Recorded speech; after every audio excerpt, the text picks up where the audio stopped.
ஒரு ஆணவத்தின் உச்சத்துக்கு தாவேகக்காரங்க போயிட்டாங்கன்னு ஒரு தன்மை இருக்காது.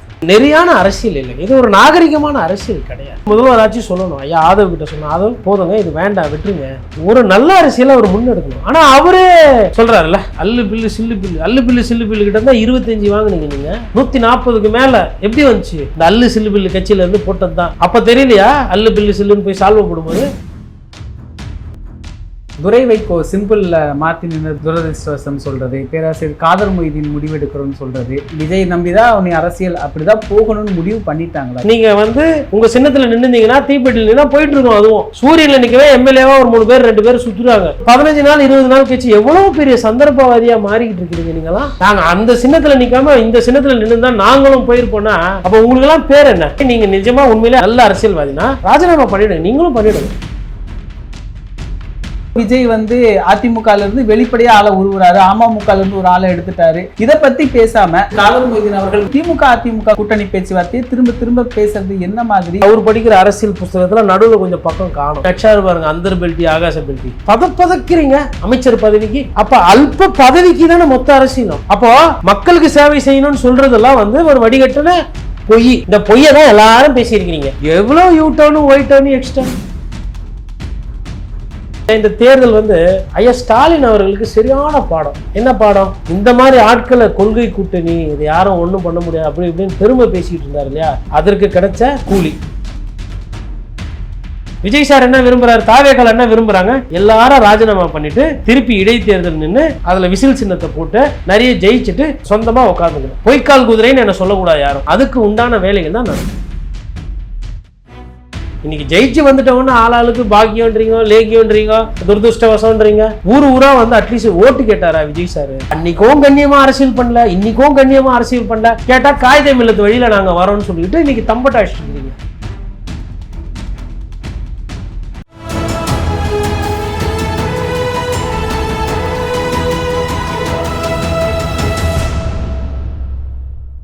தமிழினம் நேயர்களுக்கு வணக்கம். இன்று நம்முடைய மூத்த பத்திரிகையாளர் திரு கோட்டீஸ்வரன் அவர்கள் இணைந்துள்ளார். சார் வணக்கம். சார் வணக்கம். நேயர்களுக்கு அன்பு வணக்கம். ஒட்டுமொத்தமா ஒரு ஆணவத்தின் உச்சத்துக்கு தாவேகக்காரங்க போயிட்டாங்கன்னு ஒரு தன்மை இருக்கா சார்? அவ்வளோ கடுமையான வார்த்தை நம்ம பயன்படுத்தணும்னு இல்லைங்க. இது நெறியான அரசியல் இல்லைங்க, இது ஒரு நாகரிகமான அரசியல் கிடையாது. அவராச்சும் கூப்பிட்டு முதல்வராச்சும் சொல்லணும், ஐயா ஆதவ் கிட்ட சொன்னோம், ஆதவ் போதுங்க, இது வேண்டாம், விட்டுருங்க, இது நம்மளுக்கு இந்த ஜென்சி இந்த இளைஞர்களுக்கு அவங்களுக்கு அரசியல் தெரியாது, அதனால் அவங்க அதை பெருசாக ஏற்றுக்கிற மாட்டாங்க, அதனால் நமக்கு அது தெரியல. இந்த பரம்பரை அதிமுக காரங்களோ இல்லை பரம்பரையாக கட்சியில் இருக்கிறவங்க இல்லை அதிமுக அனுதாபிகளுமே ஒரு சில பேர் நமக்கு ஓட்டு போட்டிருப்பாங்க, அவங்க இதை ரசிக்க மாட்டாங்க. குறிப்பாக ஒரு 40 வயசுக்கு மேலே இருக்கிறவங்க இந்த தன்மையை விரும்ப மாட்டாங்க. இன்னொன்று, நம்ம கட்சிக்கே இது நல்லது இல்லை.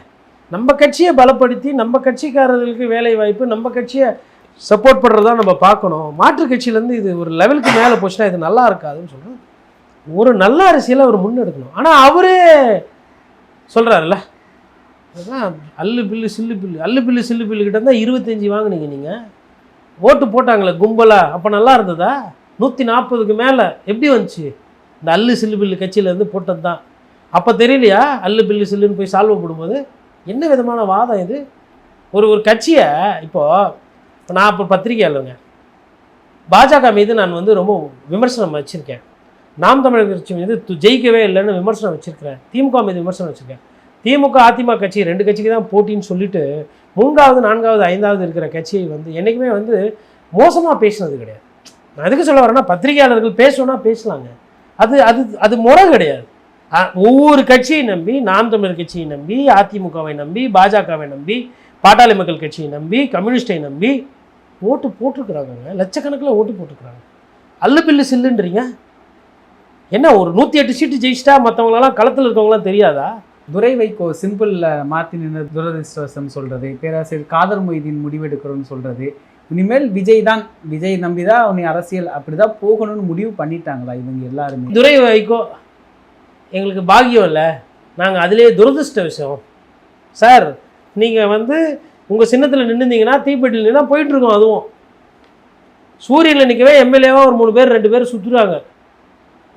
ஒரு 15 நாள் 20 நாள் கட்சி எவ்வளோ பெரிய சந்தர்ப்பவாதியாக மாறிக்கிட்டு இருக்கிறீங்க நீங்களாம். திமுக மீது இப்போ கூட திமுக ஊழல் செஞ்சது அதனால தான் தோத்துச்சு, திமுக குடும்ப அரசியல் பண்ணிச்சு அதனால தான் தோத்துச்சு, அதிகாரிகள் இந்த ஆட்சியை கெடுத்துட்டாங்கன்னா அது நியாயம், நாங்கள் அதை கணிக்க தவறிட்டோம் அப்படின்னா ரைட்டு. நாங்கள் அந்த சின்னத்தில் நிற்காம இந்த சின்னத்தில் நின்று தான் நாங்களும் போயிருப்போன்னா அப்போ உங்களுக்கெல்லாம் பேர் என்ன?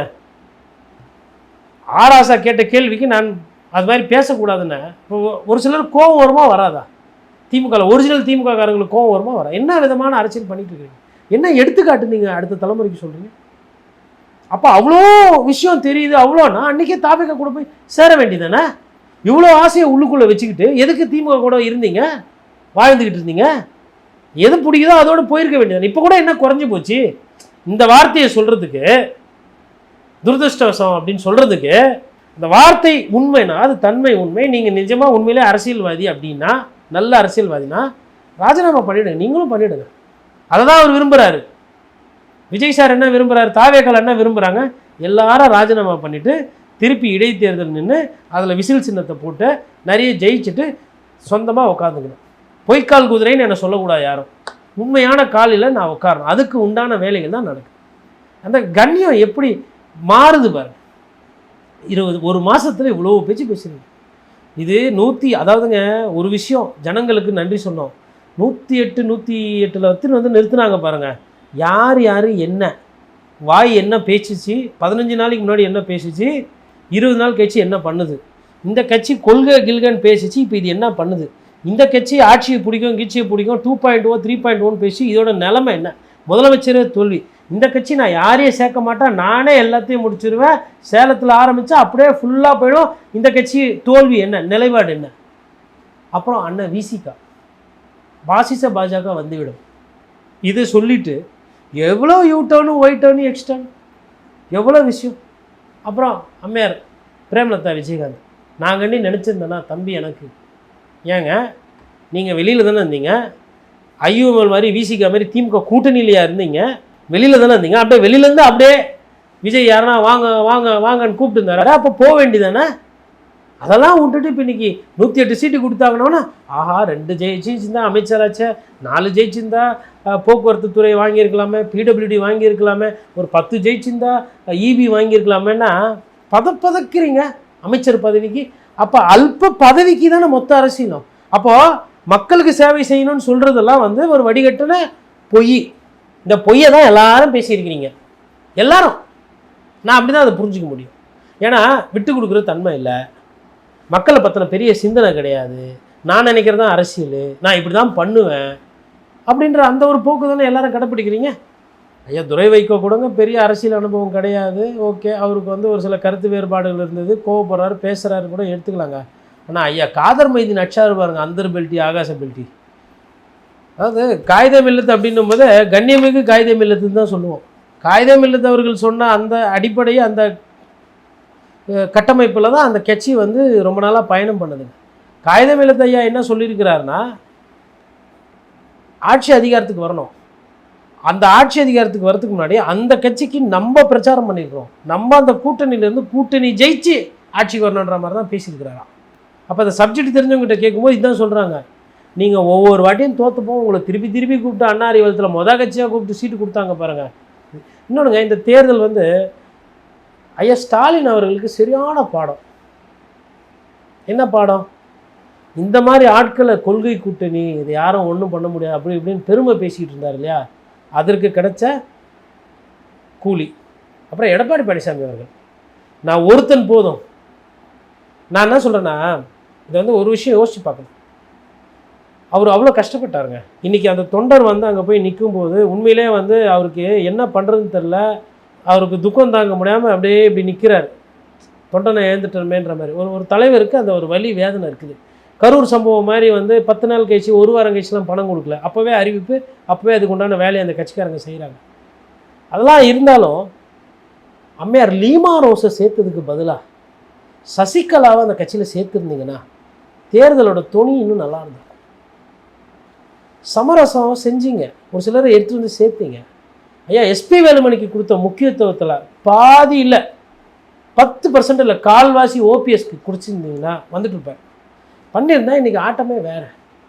அப்போது ஒரு சில விஷயங்கள் வந்து மறுபரிசீலனை பண்ண வேண்டிய இடத்துல திமுகவும் அதிமுகவும் தள்ளப்பட்டிருக்கு. நிறைய பேர் கேட்குறாங்க இதோட இந்த கதைலாம் முடிஞ்சு போச்சு. அப்படிலாம் கிடையாது. மறுபரிசீலனை பண்ணி ஏஞ்சி வந்த கட்சிகள் தான் இந்த திராவிட கட்சிகள். அதனால் அவங்க வந்து மக்கள் மேலே தைரியத்தை வச்சு ஃபஸ்ட்டு அவங்களுக்குள்ளே இருக்கிற திருப்பூர் சிவசாமி நினைக்கிறேன் ஒரு மாவட்ட சில அருமையான கருத்து, ஒரு ஓட்டுனாலும் இனிமேல் விடக்கூடாது. ஃபஸ்ட்டு நம்ம குடும்ப ஓட்டுகளை சரி பண்ணணும். கட்சி எப்போல்லாம் தோற்று போச்சோ அப்போ தான் எனக்கு மாவட்ட செயலர் பதிவு வந்தது, நல்லா இருக்கும்போது தான் எனக்கு பதிவில் இருக்காங்க. ஆனால் இதை ஒரு வாய்ப்பாக பார்க்குறேன். அப்போது இதை ஒரு சேலஞ்சாக பார்த்து வாய்ப்பாக பார்க்குற ஆட்கள் தான் தேவை. அப்போ அதனால் வந்து இதெல்லாம் இவங்க சரி செய்யணும். அதெல்லாம் சரி செஞ்சாங்கன்னா ஆட்டோமேட்டிக்காக விஜய் சார் இந்த மாதிரி அல்லு பில்லு சில்லுன்னெலாம் பேச மாட்டாங்க. இப்போ விசிகா கம்யூனிஸ்ட்டுகள் கிட்டத்தட்ட விஜய் கூட சேர்ந்துட்டாங்க, அவங்களோட தான் இருக்கிற மாதிரி நிலைப்பாடு. இதில் இப்போ பேராசிரியர் காதர் மொய்தீன் அவர்கள் மறுபடியும் குறிப்பிட்டது என்னென்னா, அந்த திமுக அதிமுக கூட்டணி பேச்சுவார்த்தை. இந்த பக்கம் விஜய் வந்து அதிமுகலேருந்து வெளிப்படையாக ஆளை உருவுறாரு, அமமுகலேருந்து ஒரு ஆளை எடுத்துட்டாரு. இதை பற்றி பேசாமல் நடக்காத ஒரு விஷயம், அதாவது பேச்சுவார்த்தை இருந்தது, அது இன்னும் நடக்கலை, ஆனால் இங்கே நடந்துருக்கு. இதை பேசாமல் இந்த திமுக அதிமுக கூட்டணி பேச்சுவார்த்தையை திரும்ப திரும்ப பேசுறது என்ன மாதிரி? இதுதான் அவங்க மாறுறதுக்கான ஒரு காரணமாக வச்சு நகர்றாங்களா? அது அவருக்கு கொடுக்குற புஸ்தகத்தில் இல்லை அவர் படிக்கிற அரசியல் புஸ்தகத்தில் நடுவில் கொஞ்சம் பக்கம் காணும். அவர் எடுத்து படிக்கிறாரு, திமுக அதிமுக கூட்டணி, எடப்பாடி பழனிசாமி முதலமைச்சராக முயற்சி, திமுக இதை ஆதரிக்கிறது, அதிமுக அதற்கு வருகிறது. அப்புறம் பக்கத்தை திருப்புனா அதுக்கப்புறம் விஜய் அவர்கள் ஆட்சி அமைக்கிறாரு, காதர் மொய்தீன் மாற்றி மாற்றி பேசினார், விசிகா யூட்டர்ன் அடிச்சு ஒயிட்டர்ன் அடிச்சு திருப்பி வந்தது, கம்யூனிஸ்ட் கட்சிகள் கூட்டணிக்கு வரல, வெளியிலேருந்து கௌரவமாக சப்போர்ட், இதெல்லாம் படிக்கிறாங்க. இதில் அதுக்கப்புறமா பார்த்தா என்ன வருதுன்னா, குதிரை பேர அரசியல், அமமுக எம்எல்ஏ காணா போனது, 25 எம்எல்ஏ மாற்றி ஓட்டு போட்டது, ஐயா விஜய் அவர்கள் வந்து ஒரு சில அதிமுக முன்னாள் அமைச்சர்கள் ஒண்டி போய் பார்த்தது, அதெல்லாம் வந்து அவர் புஸ்தகத்தில் இல்லை. அவர் படிக்கிற புஸ்தகத்தில் இங்கேருந்து ஆரம்பித்து இவ்வளோ தான் வருது. அதுக்கப்புறம் பார்த்தா வரல. அதை பற்றி அவர் பேசுகிறதும் கிடையாது. அதை பற்றி, அதாவது அவரோட நோக்கமானதை நிறைவேற்றி கொள்வதற்கும் அவருக்கு மேபி இன்னும் ஒரு எம்எல்ஏ சீட்டோ இது அமைச்சர் பதவி கூட கேட்கலாம். ஒருவேளை என்ன 30 இன்னும் ஒன்று கூட போகலான்றாங்க. மேபி அதற்கு எதுனா அவர் ஆசைப்படுறாங்களா என்னன்னு தெரியல.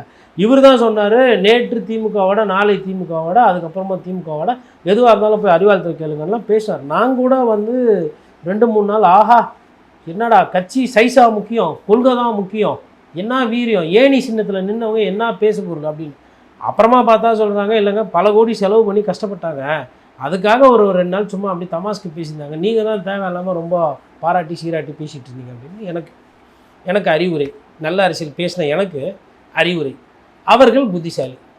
அதாவது இந்த ஏணி சின்னத்தில் பின்னாடி ஜெயிச்சதுக்கு ஒரு விஜய் ரசிகரும் எவ்வளோ தரமாக கஷ்டப்பட்டாங்க வாணியம்பாடியில். அவங்களோட அந்த விஜய் சாரோட அந்த பங்களிப்பு இருக்குது பாருங்கள். ஐஓஎம்எல் ஜெயிச்சதுக்கு ஒரு நாள் போதாது. இப்போ காதர் மொய்தீன் இப்போ பேசுகிறத வச்சு பார்த்தா அப்படிலாம் தோணும் உங்களுக்கு.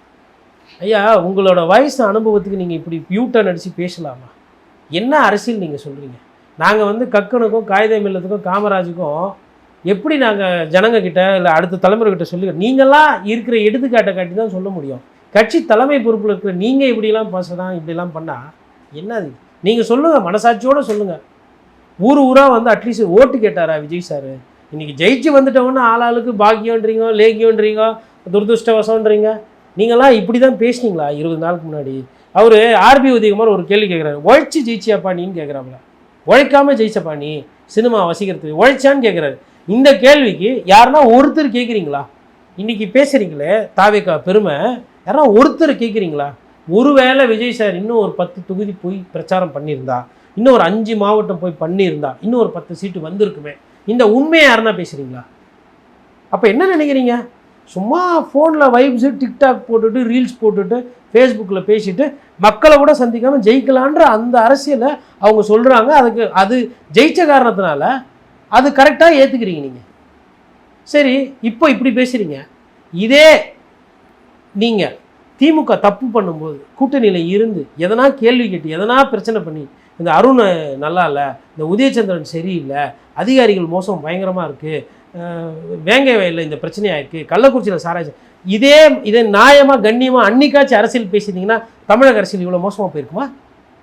அப்போது அன்றைக்கும் கண்ணியமாக அரசியல் பண்ணல, இன்றைக்கும் கண்ணியமாக அரசியல் பண்ணல. கேட்டால் காகித மில்லத்து வழியில் நாங்கள் வரோன்னு சொல்லிவிட்டு இன்றைக்கி தம்பட்ட அடிச்சுருக்கிறீங்க. என்ன கட்சி நடத்துகிறீங்க நீங்கள்?